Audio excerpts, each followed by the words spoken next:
ஆண்டவர் உங்களுக்கு ஐஸ்வர்யத்தை கொடுக்கணும்னா உங்களுக்கு ஒரு பொருளாதாரத்தின் காரியங்கள்ல ஒரு மேன்மைப்படுத்தினா நம்ம கெப்பாசிட்டி வேணும். 10,000 கொடுக்கணும், 10,000க்கு ஒரு கெப்பாசிட்டி வேணும். 50,000 50,000க்கு ஒரு கெப்பாசிட்டி வேணும். 1 லட்சம்னா 1 லட்சத்துக்குரிய கெப்பாசிட்டி வேணும். ஆண்டவர் நம்முடைய கெப்பாசிட்டி இல்லாம நமக்கு ஐஸ்வர்யத்தை தரமாட்டார்.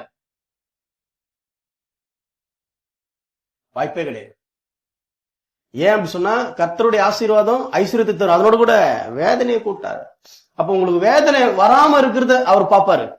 ஐஸ்வர்யம் உங்களுக்கு ஒரு வேதனையை கொடுக்க சொன்னா, நீங்க பலவீனமா இருக்கும் பொழுது ஐஸ்வர்யத்தை ஆண்டவர் கொடுக்க மாட்டார். ஐஸ்வர்யம் உங்களுக்கு ஒரு வேதனை கொடுக்குன்னு சொன்னா அதை ஆண்டவர் கொடுக்க மாட்டார். ஏன் சொன்னா, நீங்க ஐஸ்வர்யத்தை கை கொள்வதை காட்டிலும் ஐஸ்வர்யத்தை வைத்திருப்பதை காட்டிலும் நீங்க சந்தோஷமா இருப்பது அது முக்கியம். உங்களோட சந்தோஷம் ஆண்டவர் முக்கியம். ஒரு நன்மை உங்களை கெடுக்கும் என்று சொன்னா அதை பெற்றுக்கொள்வதற்கு உங்களுக்கு ஒரு பிளெஸிங் இல்லைன்னா ஆண்டவர் கொடுக்க மாட்டார். அந்த பலன் இல்லைன்னு சொன்னா ஆண்டவர் கொடுக்க மாட்டார். நான் மறுபடியும்